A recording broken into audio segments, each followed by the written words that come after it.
The king in the north!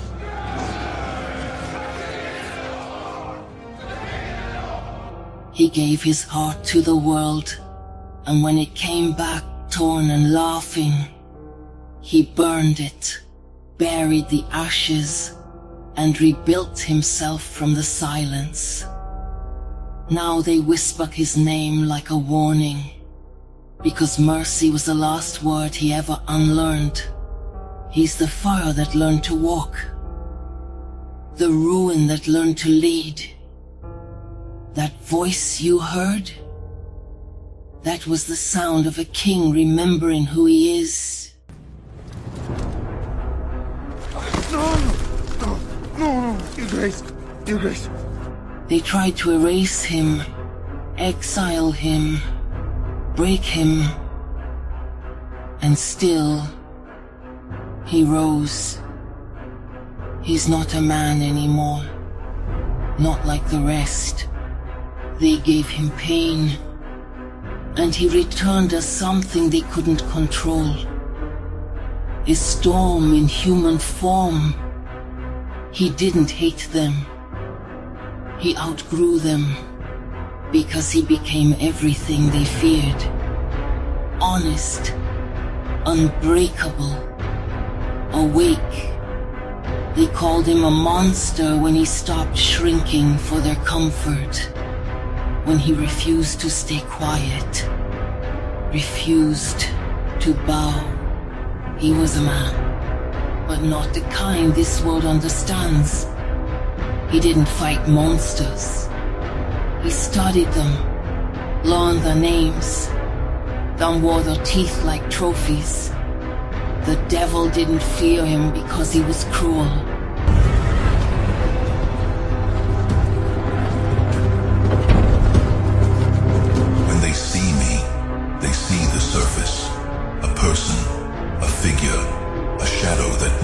Through their reality, but they don't see what I carry beneath. They don't hear the echoes of battles I've fought inside myself, the wars I've won in silence.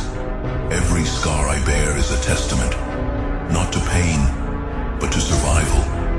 They mark the times I was supposed to fall, the times I was supposed to disappear, the times the world thought it had taken everything from me, but it didn't. I still breathe, and while I breathe, I fight. It's not anger that drives me. Anger is fleeting, a fire that burns out too quickly. What drives me is purpose, the understanding that I was made for this, not to exist, not to endure, but to overcome. My blood carries the weight of centuries. Every drop is filled with the voices of those who came before me, those who refused to break, those who stood when they were told to kneel, those who bled so I could rise, and rise I will. Every scream, every tear, every drop of blood, none of it was wasted. It was all fuel, fuel for the fire inside me, the one that won't go out. I didn't survive out of luck. I didn't survive because of some divine favor. I survived because I chose to. Every time I was knocked down, I got back up. Not because I wanted to, not because it was easy, but because I refused to stay down. Pain has no power over me anymore. I've worn it like a second skin for so long that it's a part of me now. Fear doesn't touch me. Regret doesn't haunt me. I don't have the luxury of weakness. Weakness is a disease I cured myself of. Every moment I wanted to give in, I reminded myself of who I could become, not who I was, not who they thought I should be, but the unbreakable version of me that I was carving out of stone with every choice, every battle, every wound. I don't need vengeance. I don't need recognition. I don't need anyone to understand what I've been through or why I am the way I am. Because in the end, the only thing that matters is this. I am still here. I will never apologize for what I've become. The pain didn't kill me. The betrayals didn't kill me. The loneliness didn't kill me. And because they didn't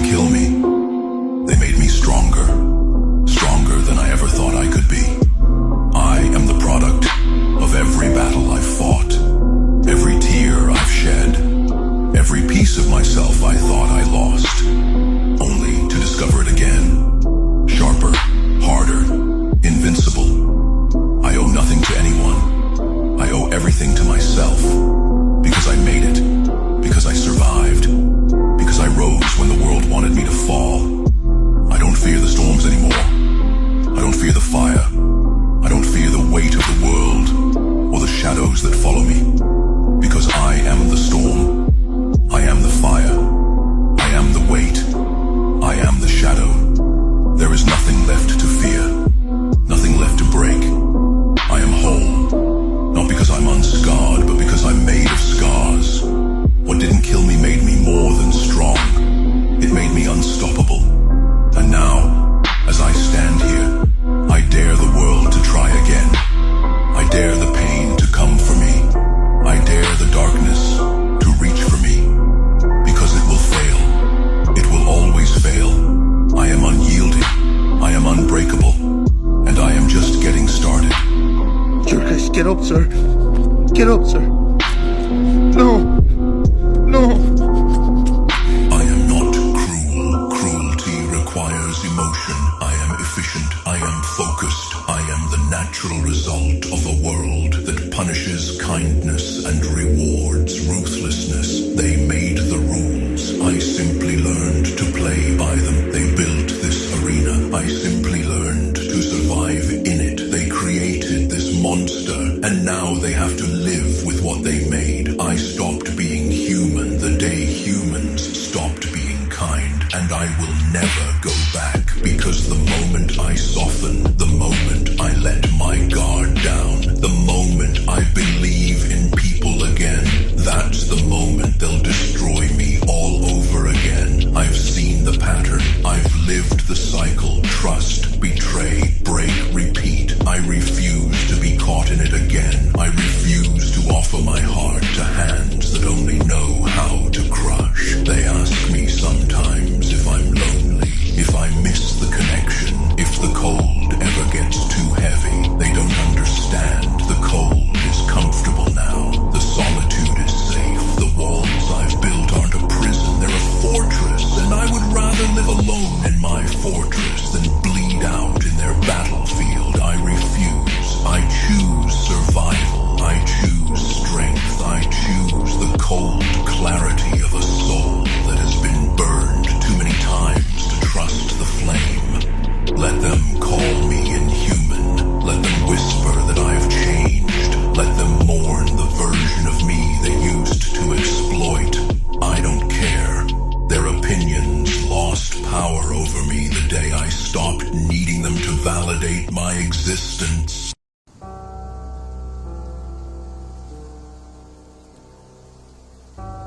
There was a chain around you that no one could see. Not iron, not rope. Something older. Something placed there by hands that loved you enough to hold you back from what you were truly capable of becoming. And you hated it. You hated the restraint. You hated the silence. You hated the way life kept pressing its boot into your chest, while heaven said nothing. You thought God had forgotten you. You thought the prayers were going nowhere, just words thrown into a black sky, bouncing off stars that didn't care. But you were wrong. He heard every single one. He just wasn't ready for you to be free yet. Because some soldiers are too dangerous to release before their war arrives. You need to understand something. God did not chain you because you were weak. He chained you because of what lives inside you. There is a fury in your blood that doesn't belong to this world. A fire that was lit before you were born, carried through every ancestor who refused to stay dead, not because it was evil, because it was unfinished. Raw power with no direction is a flood. It destroys everything, including the one who carries it. So God wrapped a chain around your spirit and said, "Not yet, not like this. First I teach you where to aim." And the teaching was brutal. He didn't sit you in a classroom. He threw you into ruin. Every person who abandoned you, that was curriculum. Every night you spent staring at the ceiling, wondering if tomorrow was even worth waking up for. That was a lesson in endurance you couldn't learn any other way. Every time you reached for something good and watched it crumble in your hands, that was God stripping away everything you thought you needed, so you could finally discover what you're made of without it. You begged him to stop. He didn't. You screamed into the dark, and the dark just swallowed it. You fell to your knees so many times, the ground knows you by name. But here is the part they will never understand, the ones who watched you crawl and called you finished. You kept getting up, not because you had hope. Some of those nights, hope was dead, cold and stiff on the floor beside you. You got up because something deeper than hope lives in you. Something that does not have a name. Something that breathes when everything else in you has stopped. That is what God was protecting. That nameless thing. That refusal to die. He chained the rest of you so that one piece could grow in the dark without interference.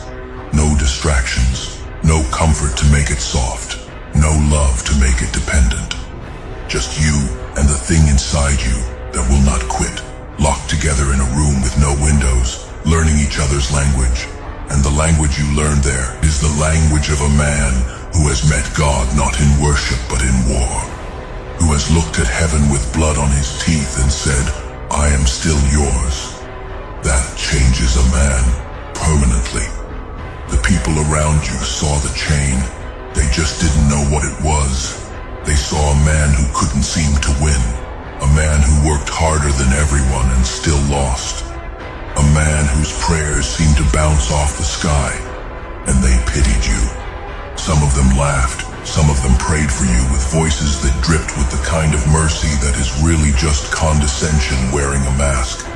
They thought you were cursed, punished, forgotten by the God you kept calling on.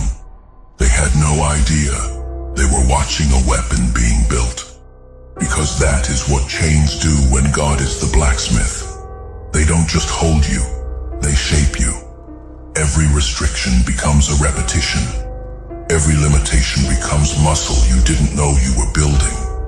Every time life said no, your spirit said again, and again, and again, until the word no lost its meaning entirely, and the only language your soul speaks now is forward. So let them misunderstand the process. Let them think the chain was punishment. You know the truth. The chain was the forge. And you were the blade being folded in on yourself 1,000 times until nothing could break you. Not people, not failure, not even the silence of the God who was building you in secret. Now, pay attention, because this is where the story turns. There comes a day, and you have felt it. Maybe you're feeling it right now when heaven looks down at the war and decides the reserves have waited long enough. When the chain doesn't loosen gradually, it breaks, all at once. Not with a whisper, with a sound that shakes the foundation of everything that held you down. The day God broke the chain on his darkest soldier was not a celebration. It was a verdict. It was heaven saying to everything that ever tormented you, your time is over. I kept him from you, not to protect him. To protect you from what he would become once I let him move. And now you move different, not faster, heavier. There is a weight to you now that wasn't there before. Your footsteps land different. Your voice carries different. The air around you has changed. People feel it before they see it. Something shifted. Something ancient woke up in your chest, and it is not going back to sleep. You don't argue anymore. You don't explain yourself. You don't beg for seats at tables you can now build with your bare hands. The man who needed approval died somewhere between the third and fourth time life brought him to his knees. What stands now doesn't need permission, doesn't need applause, doesn't need a single soul to believe in him, because he has already been believed in by the only voice that matters. And that voice didn't say you're special. It said you're ready. There is a difference between a man who has been blessed and a man who has been broken by God and then rebuilt by him. The blessed man is grateful. The rebuilt man is terrifying because he has nothing left to lose. Every soft thing has already been burned away. What remains is iron and intention. That is you now, the darkest soldier. Not dark because you are evil. Dark because where God trained you, there was no light. and you learn to fight without it. You learn to swing in the pitch black and still hit your mark. You learn to pray with your teeth clenched and your fists closed. You learn that worship is not always a song. Sometimes it's standing up one more time when everything in your body says stay down. It trained you in caves, in silence, in abandonment, in rooms where no one came and no one called, and the only sound was your own breathing, reminding you that you were still alive for a reason you couldn't yet see. But you trusted it. Even when you couldn't feel it, you trusted the reason was real. And that trust, blind, bleeding, that is the thing that made you worthy of the unchaining. Because God does not break the chain for men who need proof. He breaks it for men who fought without any. Now look at your hands. The same hands that trembled. The same hands that reached out and found nothing. The same hands that pounded the floor at 3 in the morning asking why. Those hands are weapons now. Not because they're strong, because they've been empty. A man who has held nothing learns to grip everything differently. He doesn't clutch, he commands. There is no desperation in his touch anymore, only authority. And your eyes. Your eyes used to search rooms for acceptance, for someone to see you, for a nod, a sign, anything that said you mattered. Now your eyes walk into rooms first. Before your body arrives, your gaze has already spoken, and it says one thing: I did not come here to fit in. I came here because something in this room needs to change, and heaven sent me to change it. You will be misunderstood. That is the cost. The chained version of you was easy to love, manageable. He fit into boxes. He laughed at the right times and stayed quiet when it was convenient. But the unchained version, this version, is a problem for every comfortable person in your life. Because your freedom reminds them of their own chains. And instead of breaking their own, they will try to convince you to put yours back on. Do not. The chain is broken. And what God has broken, no man puts back together. No guilt, no manipulation, no memory of who you used to be. That man served his purpose. He carried the weight so this version could carry the mission. Honor him, but do not return to him. He was the cocoon. You are what crawled out of it, and what crawled out does not go backward. Here is the part that will shake you. The war you trained for, it's not against them. Not against the ones who hurt you, or left you, or laughed while you bled.